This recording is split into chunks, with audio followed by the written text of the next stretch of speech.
segundo hogar, deben haber escuchado esa frase, ¿no? Que la maestra o el maestro es la segunda madre, ¿no? Eso no sé si lo dije porque a veces repito los grupos y no sé cuánto, díganme si es reiterativa. Por tanto, esa idealización, ¿no?, de la escuela como segundo hogar y de la familia también, porque no todas las familias son protectoras.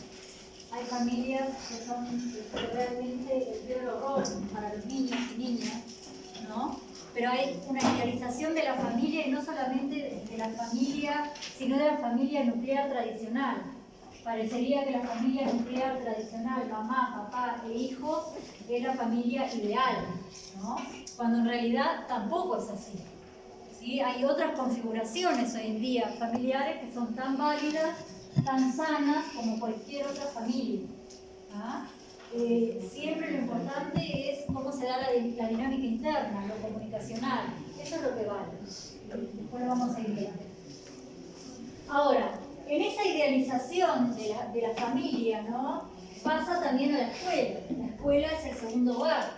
También se idealizaba lo que era la institución educativa. Por tanto, hablar de violencia en la escuela era algo que no permanecía velado, ¿no? Recién el año pasado, si mal no recuerdo, de hecho vamos a tener en un instituto de formación, vamos a tener un encuentro con directoras del programa Escuelas Disfrutables para trabajar lo que es mapa de ruta ante situaciones que ya hemos trabajado otros años de violencia y abuso que deben haber escuchado. Nosotros tenemos un mapa de ruta el año pasado de la letra De hecho, trabajaron lo que es mapa de ruta. Nos hizo hacer un mapa de ruta. O sea, nos dio un link y ahí nosotros teníamos que hacer el mapa de ruta. O sea, es el mapa de ruta que siempre se da. El tema del mapa de ruta, yo generalmente trabajo con mapa de ruta porque somos los equipos de primaria los que estamos siempre trabajando y nos llaman para situaciones de violencia. Hoy surgió una situación de abuso. Salada. Mañana tenemos que activar el protocolo. Ahora, el mapa de ruta, ¿a qué viene esto? Ante situaciones de violencia y abuso, que fue en el 2009, si mal no recuerdo, ¿no?, que tiene varias revisiones, creo que fue en el 2013 que se hace otra revisión con el equipo Escuelas Disfrutables, con el MIDE, con INAU, con el Ministerio de Educación y Cultura, en fin, con el CIPIA, varias instituciones, ¿no?, los que estábamos trabajando, que veíamos que había fallas cuando activábamos protocolos, mapa de ruta, que no era del todo funcional, entonces se empieza a hacer revisiones, ¿ah? El año pasado se introduce una nueva categoría en el mapa de ruta, hay una nueva revisión y por suerte, Marina, se introduce lo que es la violencia institucional. Por primera vez está documentado en el mapa de ruta, ¿sí?, lo que es la violencia de los funcionarios internos, auxiliares, o cualquier actor escolar, ¿no?, de la institución educativa hacia niños y niñas. Pero miren qué avance, ¿no? De estar totalmente velado, ahora ya está escrito y documentado en lo que es mapa de ruta. Los equipos que trabajamos en territorio, cuando hay una sospecha de que un maestro o un auxiliar o cualquier actor institucional vulneró a un niño, nos llaman inmediatamente para actuar, ¿ah? Lo cual es complicadísimo para nosotros, pero bueno, es otro tema que no viene al caso hoy, pero bueno. Ahora, la violencia institucional en la escuela durante años estuvo totalmente velada, no se hablaba. Y hoy en día todavía cuesta. Ustedes como practicantes la ven y seguramente se angustian. Pero ven cómo los actores institucionales la tienen como negada o naturalizada, ¿sí? O a veces miran para el costado. Se empieza como los maestros, los auxiliares, después de estar tantos años en determinadas zonas, por eso en los países desarrollados vieron que en muchos países se obliga a estar 2 años en un lugar y después tienen que obligatoriamente rotar, ¿no? Acá no, acá de pronto trabajamos 20 años en la misma institución, en un contexto que ha sido vulnerado por la pobreza, lo cual ya es violencia, la pobreza de por sí, yo ya les dije esto que es violencia, ¿no? y las instituciones se terminan quemando. Aparece lo que se llama el síndrome de burnout.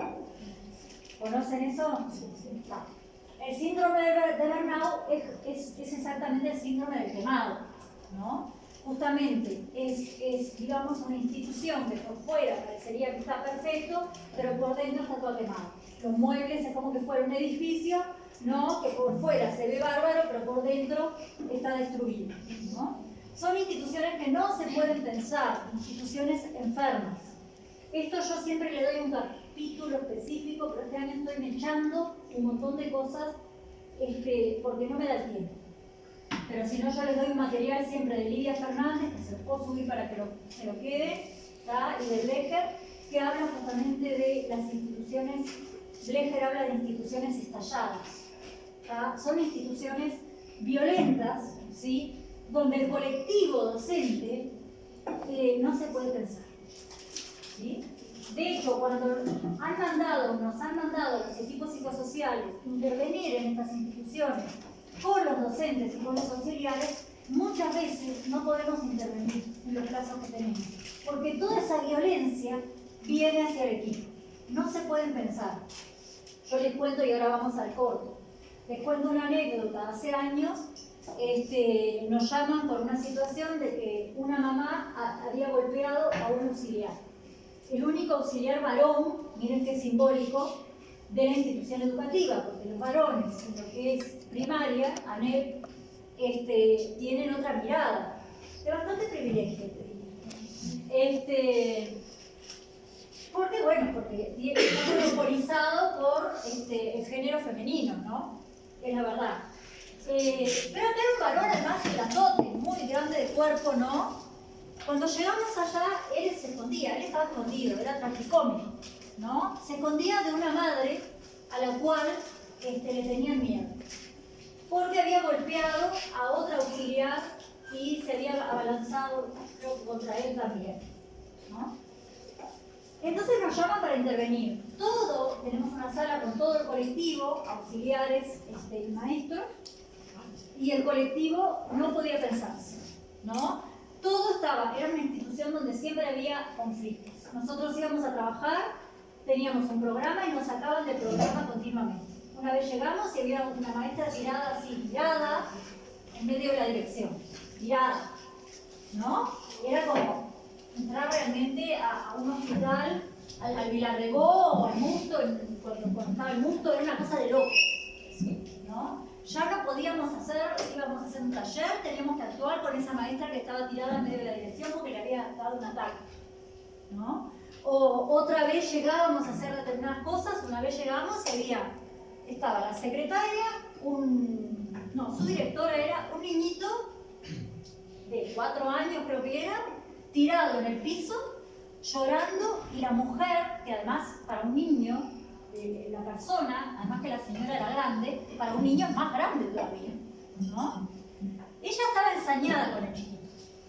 Una violencia horrible para nosotros, ¿no? Porque fuimos testigos de eso, y ella, una naturalización de que había una mirada extranjera, de un psicólogo, trabajadores sociales mirando, pero una naturalización tremenda de lo que estaba haciendo. Me acuerdo que ahora somos 3, pero en ese momento yo trabajaba en dupla con una trabajadora social, nos entramos a angustiar, porque cómo interveníamos en ese desquicio de esa mujer que no paraba de gritarle a ese niño, y el chiquito estaba cada vez más arrollado en un ataque de nervios, gritaba, y era quien gritaba más, ¿no? La mujer era un popurrí de disparates que le decía, y sabiendo que nosotros estábamos observando. Sale la directora de la dirección, miren lo que es una institución enferma. Sale la directora de la dirección, pasa hacia el comedor, la situación estaba ocurriendo acá, pasa hacia el comedor, ¿no? Y hace como que no ve, ¿no? Nosotros mirábamos eso y decíamos, no, éramos muy nuevas también en el programa, ¿no? El programa se creó en el 2008 y esto habrá sido en el 2009. Nos mandaron nuevitas a la guerra con un cuchillo y un tenedor, ¿no? Pasa la directora y hace esos mecanismos de defensa, eso se llama desmentida, ¿no? Renegación. Es peor que la negación. Hago algo así como ojos que no ven, corazón que no siente. Hago como que no existe, ¿no? Entonces ahí empezamos a ver los mecanismos de defensa de la institución. Son mecanismos muy primarios, ¿no? Cuando trabajamos, bueno, con esta situación, muy sutilmente, me acuerdo que me acerqué, aparte yo era la psicóloga, me sentía que el peso caía sobre mí, me acerqué y le dije, fulana, quédate tranquila, nosotros nos encargamos, andá, calmate, andá a la dirección. Por dentro tenía una gana de reventarla, discúlpenme, pero realmente uno tiene que usar esa disociación, ¿no? Y poder ser instrumental, pero realmente, efectivamente, me generaba mucho enojo y mucha angustia, ¿no? Respirar hondo, que eso es un ejercicio que tienen que hacer, ¿no? Y poder entender que la persona que está ahí no está bien, ¿no? Y bueno, y después el enojo, trabajarlo en las terapias personales, ¿no? Que bastante lo trabajaba, yo puteaba contra todo en esa época, y no, contra todo. Pero bueno, la señora se retira y estuve como 10 minutos arrodillada al lado del niño, poniéndole en palabras todo lo que pudo haber sentido, ¿no? Para sacarlo de esa crisis, ¿no? Ella no te tendría que haber gritado, se puso nerviosa, yo entiendo que vos estés mal, te angustiaste, te dio miedo. O sea, todo lo que yo me imaginé que le pudo haber pasado a ese niño, se lo empecé a verbalizar para sacarlo de la confusión. Vieron lo que yo hablaba de la simbolización, de poner en palabras y de decodificar al niño, ¿no? Cuando el niño empezó a frenar, vio que la amenaza ya no estaba, sale de esa confusión interna, empieza a entrar en contacto con todo lo que estaba sintiendo, baja un poco su actitud corporal, ¿no? Y yo me acerco un poquito más y le pregunté si quería que lo abrazara, que lo agarrara a uno. Le pregunté, porque en ese estado podía darme un piñazo, ¿no? Él me dijo que sí y se prendió, eso me quedó grabado, se prendió impresionante y quedó como 5 minutos prendido a mí a uno, ¿ah? Hasta que se calmó. Bueno, eso es un grado de violencia extremo. Y así esto se ve en las instituciones en forma diaria, ¿no? De distinta manera, de distinto color, de distintas formas, pero no lo naturalicen. La violencia hoy en día está, ¿por qué? Porque las pautas de crianza de la época moderna, hoy en la posmodernidad, todavía siguen estando. Pautas o viejos paradigmas de disciplinamiento todavía hoy están en la sociedad, están en las familias. Y las familias, los maestros tienen familias, son los mismos de la sociedad. Entran a la institución educativa con las mismas pautas. Entonces, después hacemos talleres donde yo creo que les conté de límites o de pautas de crianza y una maestra dice, pero yo a mi hijo lo dejaba fuera encerrado hasta que se portara bien. Casi nos dio un colapso en medio del taller de padres, ¿no? ¿Cómo remontás eso después, no? Terrible, digo, sí. ¿Ahí en el rol que tienen ustedes, actúan frente a la directora o qué hacen? Bueno, en esa situación, eso también es interesante. Porque cuando ustedes ven una situación donde el otro, porque además era una señora con un ego muy grande, narcisismo importante, ¿no? Donde estaba sacada además, ¿no? Un descontrol de impulsos impresionante, no era el momento para poder trabajar con ella porque no iba, toda la violencia iba a ir hacia el equipo. Uno tiene que saber bien cuándo decir las cosas, ¿sí? Y cuándo guardarlas. Claro, pero eso ¿lo preparan a ella o tiene que hacer así? Lo que hicimos nosotros fue, ese día que se calme, ¿no? A la semana siguiente que íbamos una vez por semana a la institución, la citamos a una entrevista, en la misma institución. Le dijimos si no quería venir un ratito a hablar con nosotros, que nosotros necesitábamos hablar con ella. Y trajimos la situación que había sucedido. Se supone que ella estaría más calmada, pero no pudo pensarse nada. Es más, termina enojada con el equipo diciendo que lo volvería a hacer, ¿no? Eso es una institución enferma. Son personas que no pueden pensarse. No hay capacidad de reparación, de decir, sí, ese día no sé qué me pasó, vine mal, me saqué, estuve horrible. Eso es humano. Esto era medio deshumano, ya porque no paraba, ¿no? No fue un instante. ¿No lo pueden denunciar? Bueno, han habido situaciones, hablamos con la directora después, y la directora después jerárquicamente, nosotros como equipo no, porque nosotros no tenemos la función de ser jueces, porque después como trabajamos en la institución, somos persecutorios. Entramos y ahí vino la psicóloga, nos va a denunciar, no podemos hacer eso. Ahí le compete el papel a la directora, y la directora tiene una inspectora. Entonces, la vía jerárquica la seguimos por ahí. Pasó esto, hacer lo que te compete. No hizo nada. ¿Ah? Pero bueno, sí hicimos un informe cuando un niño en entrevista nos dice que la maestra lo pateaba. ¿No? Entonces, eso sí, porque ahí es un niño que está en una entrevista de nosotros, es un niño que nos llaman porque tenía un descontrol de impulso bastante importante, que resulta que también la maestra tenía un descontrol de impulso bastante importante, ¿no? Entonces el niño hace todo el gesto y digo, ¿cómo es? ¿Cómo te patea? Porque a veces uno, siempre hay que creerlo a un niño, ¿no? Pero bueno, para tratar de entender que lo que está diciendo es realmente lo que me está llegando. Se para, y aparte una claridad de lenguaje impresionante, y hace el gesto, me hace así, ¿dónde? En la cola. ¿Ah? 4 años también. ¿Ah? No, además es un niño sobreadaptado, donde un lenguaje impresionante, hay niños que de 4 de pronto que no.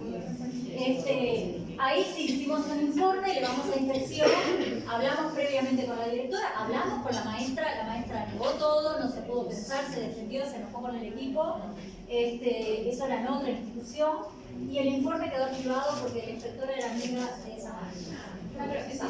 Entonces, trabajar a veces, ojo, no todas las situaciones que nos pasan son así, pero trabajar la violencia institucional es muy difícil. ¿Cómo se erradica si en realidad las personas que lo pueden hacer se encubren? Te muestran una cara y la cara más bonita, ¿no? Cuando llegan los equipos, muchas veces, salvo que esté muy naturalizado, ¿no? O cuando va un inspector, muestran lo más lindo de la inspección, ¿no? El cafecito, el mantelito, el tecito, ¿no? Sacan todo el protocolo. Pero cuando nosotros estamos tantos años ya dentro de las instituciones, vemos la violencia que se naturaliza, que de pronto para el director no lo es, ¿no? Se pierde la edad cronológica, se pierde el impacto psíquico que tiene para un niño, y además cuando hay situaciones muy complicadas, se queda totalmente, se cubre, queda velado. No todas las directoras hacen esto. Ojo. Yo creo que ahora, con esto de que está legitimado, documentado en un mapa de ruta, ¿sí? Y se introduce la violencia institucional de forma escrita, es un gran avance. Es un gran avance. Eso que ustedes vieron ahí pasa a las instituciones educativas. El primer video, el primer corto que aparece con esa muchacha, ¿cómo la ven cuando va caminando? Ahí está, muy vulnerable. ¿Qué sensación afectiva les da a ustedes eso? De tristeza, de soledad, de desamparo, ¿no? Y un señor administrativo al costado que además está mentalizando un montón de cosas, ¿no? ¿Qué es eso que mentaliza? ¿Se acuerdan que pensaban? Que iba a pasar, como cosas negativas. Un montón de cosas negativas, de prejuicios, ¿verdad? Y ella totalmente desamparada. Nadie la ayudaba, ¿no? Después pasa alguien, una embarazada también, y no hay ninguna cero contención. Salud pública parece. Dolor, y no hay. Sí, se cosifica al ser humano, ¿no? El ser humano ya no es un sujeto de derecho, sino que pasa a ser cosificado totalmente. Esto pasa en las instituciones enfermas, ¿no? Y es violencia, ¿no? Las horas de espera que tienen que hacer en las policlínicas, la gente humilde, que se tienen que ir a las 5 de la mañana para que le den un número para un pediatra que lo va a ver en 3 meses, es violencia, ¿no? Que un neurólogo, un neuropediatra en el Pereira Rosell tenga, los niños queden en lista de espera 2 años, es violencia. ¿Se entiende? Que ustedes estén en una institución educativa que no se acorde y que estén hacinados y haya 26, 25 niños en un salón chiquito, es violencia. Es también violencia, ¿no? Esto también es violencia, ¿no? Pero tienen que desnaturalizar lo que es violencia. que estén en una escuela, las famosas escuelas de pobres, ¿no? Estigmatizadas, porque hay dos escuelas al lado y resulta que en una escuela van los niños de mejor familia y en la otra escuela van los niños que son más humildes, ¿no? Que han caído justamente, o que son víctimas de la pobreza. Bueno, y que veas una escuela preciosita y la otra toda con olor a mugre, porque hay escuelas que ustedes entran y tienen olor a mugre, y que están las paredes despintadas, todo roto, en vez de mostrarle otro modelo a esos niños que ya de por sí, desde que han nacido, han sido vulnerados y a esas familias, pues se les da lo mismo. Eso es violencia. Y yo me entro a enojar, pero me enojo cuando hablo porque se ve. Es exclusión social, ¿no? Es excluir cada vez más, es promover la exclusión social. Ahora, ¿por qué, me preguntaban en una clase, pasa de que las mismas familias inscriben a los niños, las mismas familias humildes inscriben a los niños en la escuela más humilde? Y pasa esto. No van y eligen la otra, porque de pronto no hay una directoras que son elitistas. No los inscriben. Naturalizar como que yo no lo había naturalizado, ¿no? De que Yo creo que hay algo identificatorio, ¿no? Hay algo identificatorio, donde yo me identifico con esto, como el niño problema que busca al otro niño problema, ¿no? Y la creencia, Bueno, desde algún lugar hay algo donde yo me identifico, sí. y capaz que creen que en la otra escuela Y bueno, también puede haber, y además a veces pasa con niños que tienen autismo, pasa con niños hiperactivos, ¿no? Que son rechazados, y después las familias van con una coraza defensiva terrible, porque han sido violentadas, entonces tienen que entender, bueno, pero me habló horrible, bueno, pero si me habló horrible, mirá la historia de esta familia, tuvo que recorrer 4 instituciones para que vos lo aceptes. Es un derecho del niño. Claro, entonces ya van fastidiados. Entonces todo eso, ¿no? La historia de ese niño, de esa niña y de la familia, hay que poder pensarlo, ¿no? Ahí vemos en el primer video cómo se da esa violencia institucional desde los prejuicios. Esto que yo digo, ¿con cuántos prejuicios se van a ustedes en el rol de asistente técnico en primera infancia? Y como futuros maestros. Si ustedes no analizan la implicancia que tienen y no se deconstruyen un poquito, van a prejuzgar continuamente o no prejuzgan al vecino, a la amiga, al amigo, al diferente. ¡Ay, mirá! ¡Qué horrible! O no pasan esas cosas. O no nos llama la atención la mirada cuando vemos algo que se sale de la norma. ¿Qué pasa si yo un día vengo vestida con el pelo verde, ¿no? Y, no sé, media estrafalaria, de medias de red, totalmente desubicada, ¿no? Unos tacos así, ¿no? Y una pollerita por acá. Dirían, la persona piró, se desubicó, ¿no? Bueno, eso que es diferente, que rompe con la norma, ¿no? Que rompe con lo esperable, genera un impacto, ¿no? Lo que yo representé o lo que yo internalicé, ¿no? De lo esperable, de lo que es normativo, pasa a ser diferencia. Y como es diferencia, pasa a ser amenaza. Y lo que es amenaza nos cuesta aceptar. Ya lo censuramos. No toleramos la diferencia, ¿no? Por eso cuesta, hoy en día, aún en gente joven, poder aceptar parejas homosexuales. Porque tenemos la pareja idealizada, la pareja heterosexual. Ustedes que son jóvenes creo que han evolucionado más. Muchos, pero muchos jóvenes, no tanto. La gente de antes, mucha gente que no. Que no en el tiempo de antes. No, la gente, bueno, pero yo puedo entender a una persona que tiene 70, 80 años, ¿no? Puedo entender la rigidez porque se educaron en otra. Mi padre tiene 92 años. Digo, el tipo es homofóbico, pero yo no lo voy a cambiar a los 92 años. No, digo, es así. Digo, no me voy a poner a discutir, ¿no? Esa situación. Pero yo veo gente joven todavía con estos paradigmas, ¿no? Entonces, si no repensamos la forma, ellos pueden pensar lo que quieran, pueden estar en contra de la homosexualidad, todo bien, pero el problema es cuando se censura la diferencia. El problema es cuando no se acepta la diferencia y se discute a muerte y se trata de colonizar el pensamiento del otro. Porque soy yo la que tengo la razón. Y intento convencerte. Y no me saques de ahí porque estás sacándome un pedacito de mi identidad. No me movilices de mis esquemas. Entonces no aceptamos movernos de nuestras creencias, porque nos desestabiliza. Y lo mejor es desestabilizarse, dudar, porque esa es la forma de evolucionar y de aprender. Pero no nos permitimos porque es identitario. Cada vez que uno duda, toca nuestra identidad. Aquello que para mí era una certeza, ya no. Porque capaz que si yo pienso distinto, tengo a toda mi familia en contra. Y no me animo ni siquiera a pensar diferente a mi familia. También puede pasar eso. No me animo. No, ni permito ser quien soy porque tengo a toda la familia en contra. No, entonces no puedo ser quien soy porque me van a excluir todas las fantasías, que las fantasías terrorísticas, me van a excluir de la familia. ¿No? Entonces ahí es donde aparece la enfermedad. ¿Entienden? Ahí es donde aparece esto de yo no puedo ser yo. ¿No? Entonces armamos personajes. Entonces somos personajes.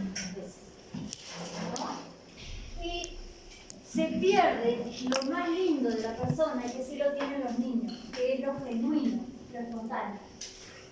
Que algunos niños, por decirlo, no van perdiendo de chiquitos. ¿Ah? Pero nos vamos neurotizando más. Y la escuela neurotiza al ser humano. Lo disciplina, lo normaliza. Espero que ustedes no sean así. Que traten de correrse de un poquito de este sistema tan normalizado. ¿Tá? No van a tener más remedio porque estamos atrapadas en un sistema que es así. ¿Ah? Yo si pudiera no mandaría niños a un psiquiatra, pero a veces lo tengo que hacer porque no hay psicólogos en las policlínicas, entonces prefiero que no sufra tanto, entonces le dan una pastillita y detesto tener que mandarlo al psiquiatra para que lo empastillen, pero si no queda sufriendo porque no tiene psicoterapia. Entonces quedo como atrapada en eso, ¿se dan cuenta? Lamentablemente, hay algunas cosas que no las podemos evitar, porque estamos en un sistema que es de esta forma. Pero hay otras que si las podemos mentalizar, sí podemos buscar los intersticios para poder correr. ¿Se entiende esto? ¿Estoy aburriendo mucho? No. Díganme, porque estoy como acelerada porque quiero dar el programa. Por lo menos lo que tengo que pensar. ¿Qué más aparece en el primer cortometraje? Profe, Sí. cuando mencionaste esto, ¿no? De correrse un poco del sistema, el sistema normalizante, ¿a qué situación? A todo lo que rechaza lo que es diferente. Por ejemplo, la diferencia es vivida como amenaza. Entonces, en la medida que uno acepte la diversidad y que puedas trabajar con la propia implicancia personal, con tus propias representaciones de lo que para vos está bien, porque hacemos juicios y no somos jueces. ¿No? Proyectamos el problema afuera, el problema lo tiene la familia, el problema lo tiene el niño, el problema lo tiene la comunidad, el problema lo tiene la droga, el problema lo tiene aquel que es delincuente, el pastabacero y el no sé qué, y siempre el problema está afuera y no podemos pensar de forma compleja. El problema no es la droga, el problema es que ese niño o ese adulto no tuvo una niñez con la suficiente fortaleza y contención para poder decir no en la adolescencia a la droga. Pero cuando yo veo en la televisión, cuando los políticos o quien sabe quiénes dicen el problema es la droga, me enervo. No, el problema no es la droga, el problema es dar una educación con sostén afectivo, con una familia que pueda contener afectivamente, para que ese futuro adulto pueda después, ante la angustia, no anestesiarse. Ni con alcohol, ni con droga y la calidad de vida, ¿no? Porque son vulnerados desde chiquitos, con pobreza, con violencia, con abuso. Yo también me drogaría, porque ¿quién aguanta esa angustia? ¿Se entiende lo que estoy diciendo? El problema no es la droga, el problema son las condiciones que no hubieron en la etapa estructurante del psiquismo, que es desde el nacimiento hasta la adolescencia. Si yo hago a un niño y un adolescente fuerte, voy a tener un adulto con fortaleza. Mañana va a sufrir, pero va a tolerar el sufrimiento. O va a poder buscar ayuda ante ese sufrimiento. Va a tener herramientas. Porque la vida es sufrimiento. Felicidad son momentos, son instantes. Pero la vida tiene que ver también con el sufrimiento. El problema no es no sufrir, el problema es saber sobrellevar el sufrimiento y que no me inhabilite. ¿Se entiende? ¿Se entiende eso? Pero el problema es que a la mínima, me decían unas pacientes años atrás, yo cuando voy a un baile me tengo que alcoholizar. ¿Cómo que te tenés que alcoholizar? Sí, me tengo que alcoholizar, porque si no, no puedo encarar. Digo, entonces, a ver, ¿qué tipo de sociedad estamos teniendo que para poder encarar a un chico, en este caso, se tenía que alcoholizar? Y además decía que todas sus amigas, pues debe ser algo particular tuyo. No, a todas nos pasa, me decía. Tenemos que tomar alcohol porque si no, no podemos encarar. Bueno, ¿qué pasó? ¿Dónde está la fortaleza ahí? ¿No? Sin embargo, a través de las redes sociales es facilísimo encarar. ¿No? Con las redes sociales sí, pero después cuando pongo el cuerpo, a la pucha. Y le tengo que mirar la cara al otro, Dios mío. ¿No? Ahí ya está. Entonces, estas cosas hay que poder repensarlas. ¿Se entiende lo que estoy diciendo? ¿Sí? Y no me digan que se tienen que alcoholizar ustedes porque me van a decepcionar.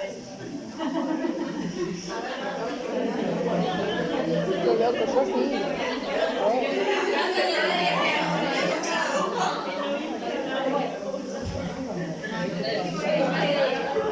Bueno, esto son ansiedades. ¿Lo qué? ¿Vieron lo que pasó? Enseguida toda la enervación que se generó.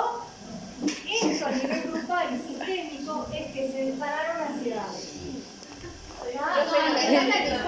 En una palabra, lo digo porque ustedes van a sufrirlo. Cuando ustedes tengan un grupo de niños y niñas, van a tener que hacer lectura de las ansiedades grupales.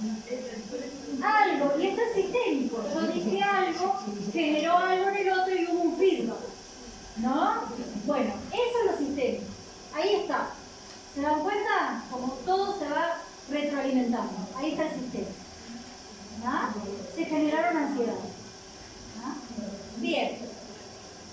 No voy a preguntar personalmente qué tocó, por supuesto, tranquila.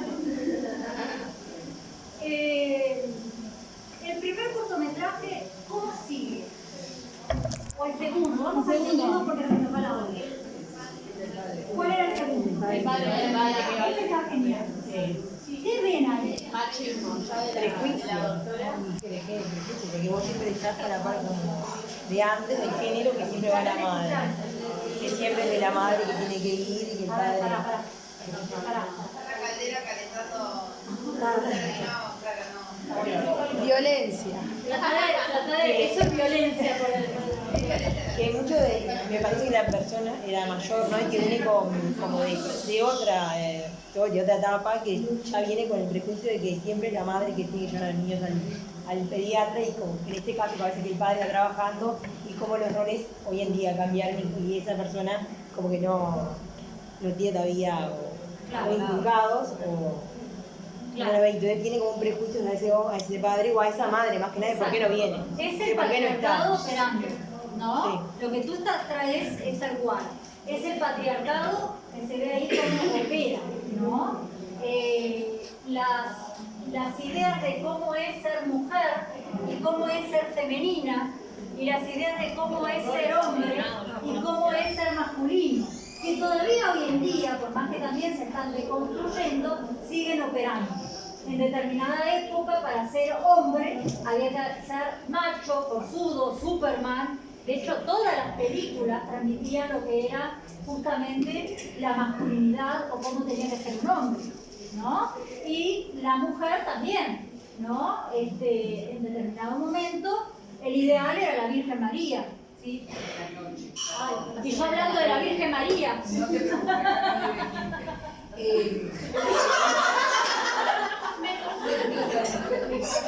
No entiendo nada. Porque los muchachos están calentando agua, le vamos a pedir silencio, pero para no tener problemas. ¡Qué vergüenza! Gracias. Gracias. Los jueves es el peor día del instituto, no tenemos lugar. Dale, Disculpe, pero... Violencia.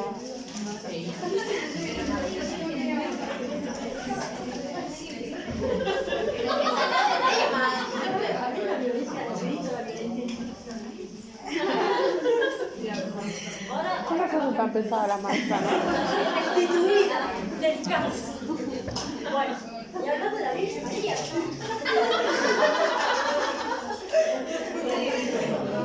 Ideal de feminidad de determinada época era la Virgen María, ¿no? Tenía que ser la mujer casta. ¿Y por qué en la época moderna había tantas mujeres frígidas? ¿No? Tal cual. ¿Por qué? Porque el deseo era permitido para el hombre. Eso es lo que decía el patriarcado. La mujer llegó a tal grado de represión que no podía ser deseante, ni tenía un cuerpo deseante, ni podía disfrutar del sexo, que se reprimió tanto, porque si no era censurada, ¿verdad?, que había un montón de mujeres frígidas. Hasta el día de hoy también, ¿no? Todavía pasa, según la educación que hayan tenido, ¿no? Pero todo eso se lleva al cuerpo. Todo eso de alguna forma se somatiza. ¿Tá? La mujer debía ser sumisa, debía estar al servicio del pater familia, del patriarca, ¿no? De ahí surge también el amor romántico, el caballero, el que le da la mano a la señorita sumisa y delicada y para bajar del ómnibus. Y que las mujeres nos dejábamos seducir con el ramito de flores y... Ay, capaz que a ustedes les encanta todo eso, pero, para que vean un poco el origen de todo eso, ¿no? El amor romántico tiene que ver justamente con el patriarcado. O sea, la mujer es débil, frágil, y el hombre es el macho poderoso. No es contra los hombres, porque esto tiene además un costo para los hombres. La mujer no podía encarar al hombre, pero el hombre tenía que encarar, y además lo llevaban a los 13, 14 años a los prostíbulos, lo cual era un trauma tremendo, ¿no? Bueno, todo eso todavía hoy en día se hereda. Miren Instagram y todas las frases de amor romántico que hay. Son mi vida, carne para terapia. Porque si son mi vida, por Dios, ¿no? Si el otro es tu vida, cuando el otro no esté, te da un paso, ¿no? Bueno, nada. Era una dependencia terrible, ¿no? El tema es que sean conscientes. Ustedes pueden decir, sos el amor de mi vida, sin vos no vivo y todo. Quiero ser muy seductora, pero tengan claro que no puede ser la vida entera de ustedes. Tenganlo claro, porque el día que ese otro, el amor generalmente no es para toda la vida. Lo está incitando a mentir. El amor romántico. Lo está incitando a mentir. Digan lo que sientan, pero no caigan en dependencia afectiva. Y hablando de esto, como de las construcciones, también lo del embarazo, hablando como de la sexualidad, de todos los estereotipos, se me reviene en la mente el tema de la masturbación. Y bueno, como en los varones la masturbación es un tema de escritorio, de que se habla de los 10 hasta de en adelante, y en las mujeres no se masturban, eso no existe. Recién ahora está como empezando a ponerse en palabras que las mujeres también se masturban, que también existe el otro lado de la masturbación. Y también vinculado el sexo y la sexualidad con la reproducción, ¿no? Tipo, si no te reproducís, ¿para qué vas a tener sexo? También es como esa idea patriarcal, ¿no? De control de las relaciones sexuales. Sí, totalmente. Totalmente es eso. O sea, el sexo era, el fin era, eso es la herencia del cristianismo, de la iglesia, ¿no? Era la reproducción, no puede haber deseo. La mujer no es deseante. El hombre podría además traicionar a la esposa, se puede llevar a las patadas igual, pero además esposados para toda la vida, hasta que la muerte los separe. Así estaba. Así se llevan a las patadas. Y después él podía ir a los prostíbulos, pero ella no. ¿Verdad? Bueno, todo eso, hasta el día de hoy, son representaciones que existen en la sociedad. El amor romántico, justamente, se nutre todavía, las parejas se nutren del amor romántico. Yo no estoy en contra de la erotización, que es diferente, ¿no? Es muy lindo la erotización y tiene que haber deseo en una pareja. Tiene que haber erotización, tiene que haber juego, ¿no? Ese juego del niño, ese juego lúdico, después en la adolescencia, el deseo del niño es jugar, el único deseo del niño es jugar. En la adolescencia es la pareja, los pares, ¿no? El despertar de la sexualidad, ya la masturbación con una intencionalidad que es la obtención de placer. En primera infancia no, se masturba para explorar, ¿no? Pero no con la intención de tener placer. Pero está todo ese despertar sexual, ¿no? Y el amor, obviamente, no el enamoramiento. El amor está bárbaro, existe, el juego, la pareja, lo lúdico, el salir de la monotonía, del hastío, pero cuidado con los ideales y las idealizaciones de lo que es el amor romántico, heredado de la época moderna, ¿no? Donde deja a la mujer en un lugar de sumisión y el hombre en un lugar con mucha carga de poder también, y con mucha carga para él también. Incluso a nivel laboral, si el hombre no trabaja, si están los roles invertidos, se ve mal hoy en día todavía. El padre se queda a cuidar a los niños y no labura, es censurado. Y ella sale a trabajar, el tipo está de vivo, ¿no? Pero si es al revés, no está mal visto. Ella tiene el rol de la crianza, heredada de la modernidad, está bien, ¿verdad? Y el papá es el abastecedor. ¿O no pasa eso todavía? Sí, se cuestiona a ambos lados en realidad, porque si el papá es el que se queda en la casa y la mamá sale a trabajar, se cuestionan por qué no está el cuidado del niño. ¿Por qué no está él? La madre el cuidado del niño, se le cuestiona. Bueno, también. Bueno, hay una situación que yo les puedo contar de una mamá que no se puede hacer cargo de sus hijos si están separados y están con el papá. Pero no se puede hacer cargo por su historia de vida todavía.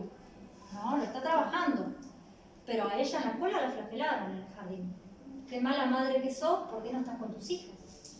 ¿No? Y ella se requiere a sus hijas. Pero no puede maternar porque tiene una historia de violencia. Que está trabajando y que su idea es tener un día a sus hijas con ella. Pero no puede. Entonces, va al jardín de infantes a ver a sus hijas y tanto la maestra como la directora la flagelan. Le dicen de todo. Mala madre, de todo. ¿No? ¿Cómo le van a decir eso? ¿Cómo No, le van a esto decir? es actual.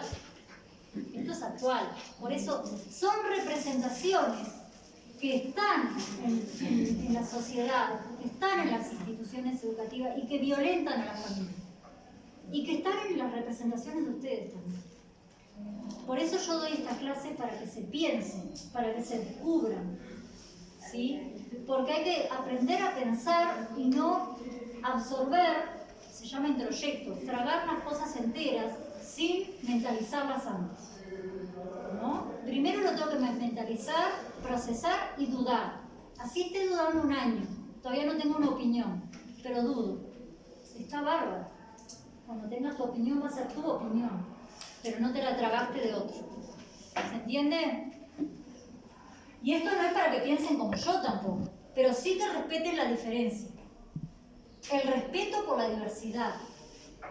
¿Ah? Cada cual puede tener su argumento, ¿sí? Pero nadie puede colonizar el pensamiento del otro. Eso es trabajar en convivencia, ser respetuosos. Pero la diferencia revienta, ¿no? Es como que vemos algo y ya enseguida la crítica, ¿no? Se proyecta afuera, algo tocó en nosotros que proyectamos afuera y criticamos. ¿Estamos en hora? Quedan 10 minutos más. Además la doctora es interesante todo cómo va pensando, porque ella además hace un juego de poder. ¿Se dan cuenta? Busca las preguntas acerca. ¿Sabrá? Ahí está, busca esto, seguramente no lo va a saber, ¿no? Y además devalúa y desvaloriza todo lo que él le va diciendo. Sí, cuando digo aparte de que el pensamiento de él dice, no importa lo que yo estoy diciendo. No es importante cuando lo del hierro, ¿verdad? No es importante lo que yo estoy diciendo. Bueno, Y además en una consulta médica es como re asimétrica la relación de poder, o sea, le está hablando a una persona que es profesional, que tiene como esta mirada avalada, Exacto. que más allá de lo que diga, que esté bien o mal, como es su rol, es médica y está claro, en un lugar de hace poder. abuso de poder. Claro.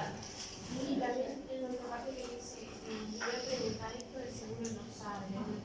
Cuando sabes si cuánto pesa. ¿Cuánto pesa? Claro. Internamente. Sí, y sabía todo.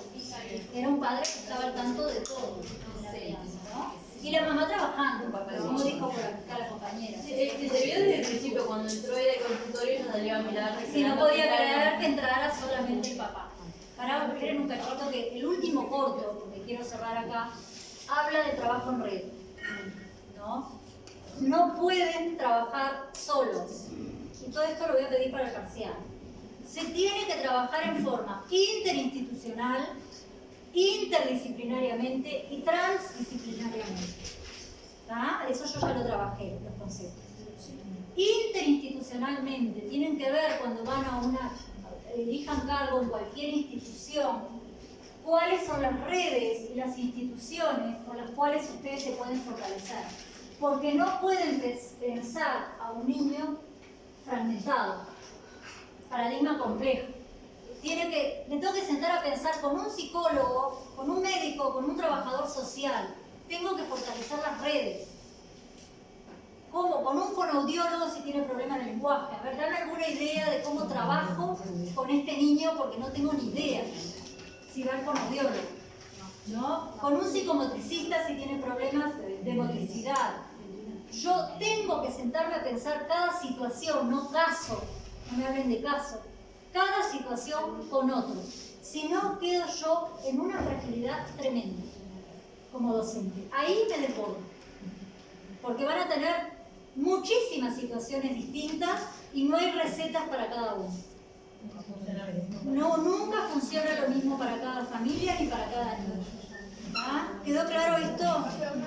Sí. Claro que sí. Es que ustedes tienen la pregunta. Obviamente no van a pasar por encima de la dirección, pero no van a estar pidiendo permiso. Y bueno, vas a ser innovadora.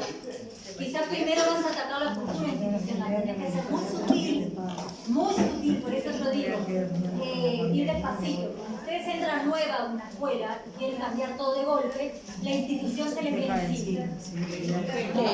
Entonces hay que primero formar alianza con la institución y ir de a poquito. Porque si no,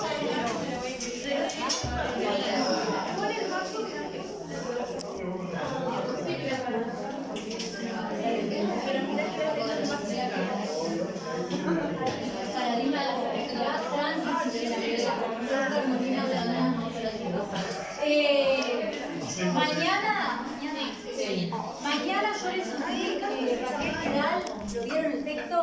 Está completo.